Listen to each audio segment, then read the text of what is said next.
Bill विवाद पहुंचा supreme court. क्या होगा इसका भविष्य और कौन करेगा सुनवाई?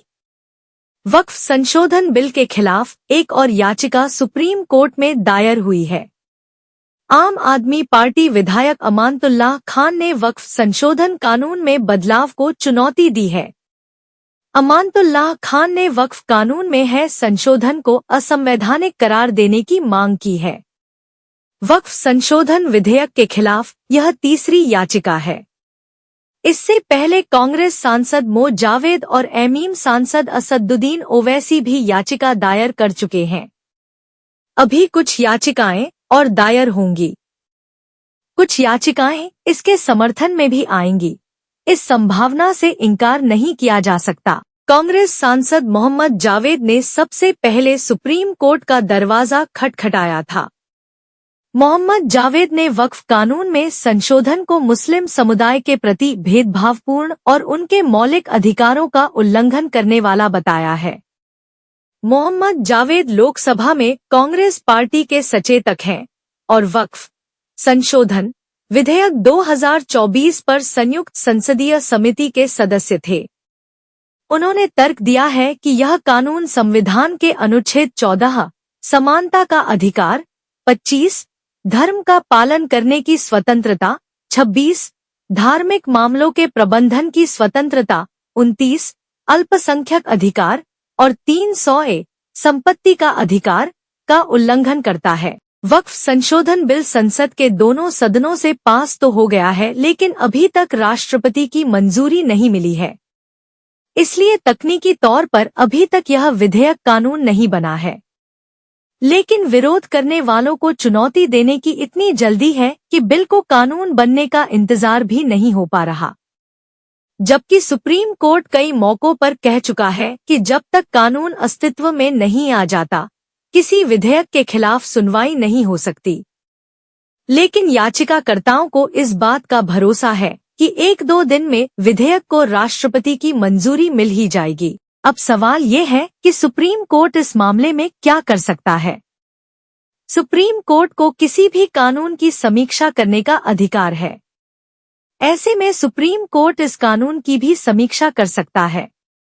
लेकिन किसी संसद से पास हुए कानून में न्यायिक दखल की कुछ शर्तें होती हैं।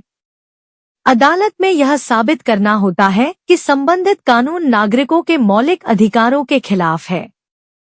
अगर वह कानून संविधान के मूलभूत ढांचे को नुकसान पहुंचाने वाला है, तब भी कोर्ट उसकी समीक्षा कर सकता है। वक्फ संशोधन कानून को चुनौती देने वालों को पहले कोर्ट में ये साबित करना होगा कि इससे मौलिक अधिकारों का उल्लंघन हो रहा है या संविधान के मूलभूत ढांचे को नुकसान होगा।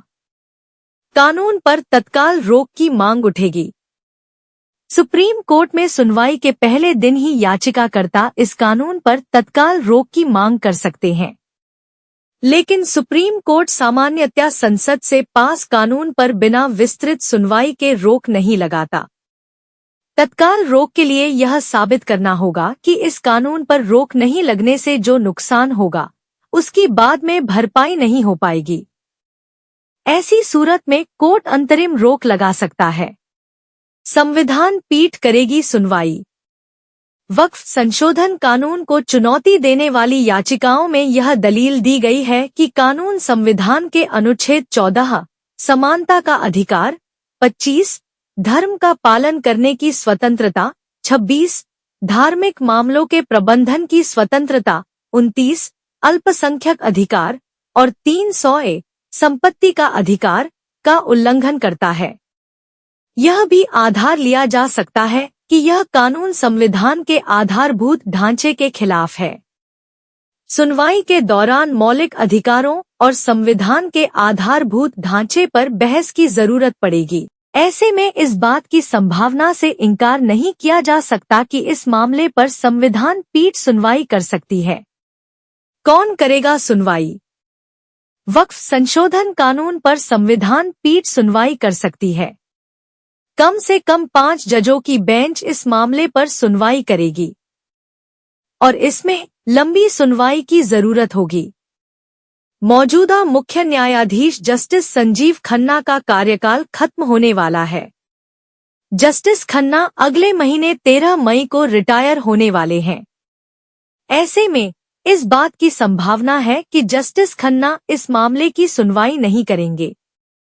इस मामले की सुनवाई अगले मुख्य न्यायाधीश की अगुवाई में होगी। वरिष्ठाक्रम के मुताबिक अगले मुख्य न्यायाधीश जस्टिस BR गवई बनने वाले हैं।